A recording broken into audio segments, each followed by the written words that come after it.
Rawi Hage emerged as a strikingly powerful author when he painted a brutal but poetic picture of a civil war that much of the international community has today forgotten. The Lebanese Civil War of the 1980s brought a once bustling country to the brink of destruction, and ever since it has been picking up the pieces of this lawless and extremely traumatic conflict. After years of urban warfare, the war hit its lowest point with the Sabra and Shatila massacres of 1982 that killed perhaps thousands of civilians. Using the great existentialist novels as models for his characters, Hage takes from both Camus and Dostoevsky to craft a very personal, stream of consciousness portrait of war-torn Beirut through the eyes of Bassam, a young scam artist turned soldier. The novel follows the relationship between he and George, his zealous childhood friend who goes in and out of the novel at random times, but remains as an ever-increasing presence in Bassam's paranoid mind.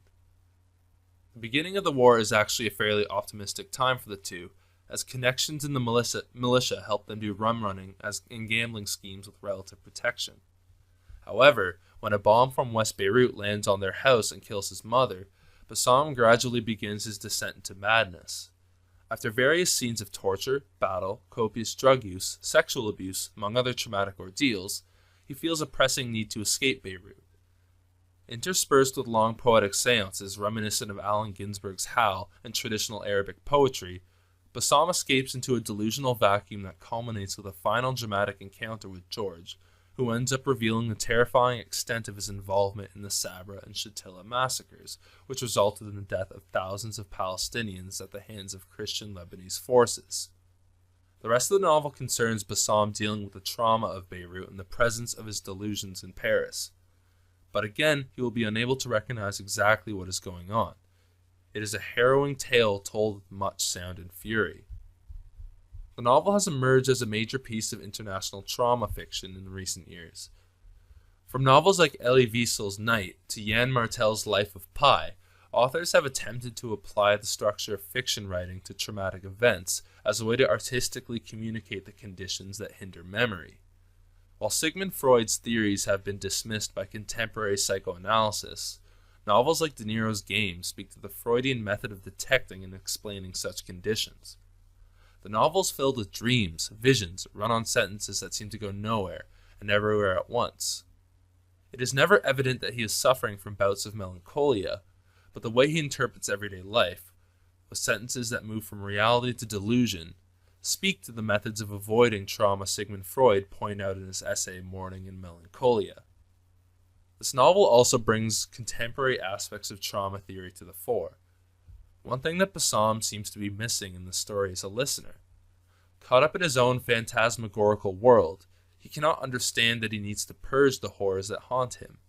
The final chapter in Paris, he finally gets someone who listens, and to a small extent he is about to experience catharsis, that is, the release in fear and pity that manifested itself in his visions.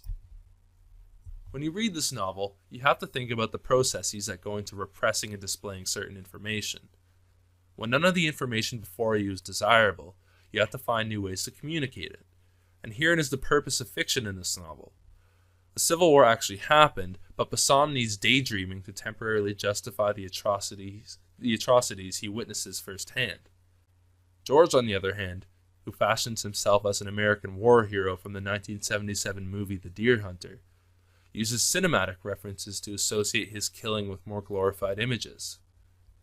The title of the novel is also a reference to Russian roulette in that film, the game of chance where you spin a gun's chamber and hope the next shot won't contain a bullet. The world of war is a random, damning place, but perhaps providing a narrative, that is, a fictional model where fate exists, allows characters like George to go on. I think we should read this novel as one of the many from the 20th century that deal with and display how trauma forces people to see the world. As modernist literature at the beginning of the 20th century taught us, literature and psychological conditions are closely related, as they modify our belief in objective reality. Trauma creates delusions that are at times attractive but escapist. Niro's Game, like many other novels about the violent 20th century, seek less to describe facts and more to figure out what is true, at least through the eyes of direct experience.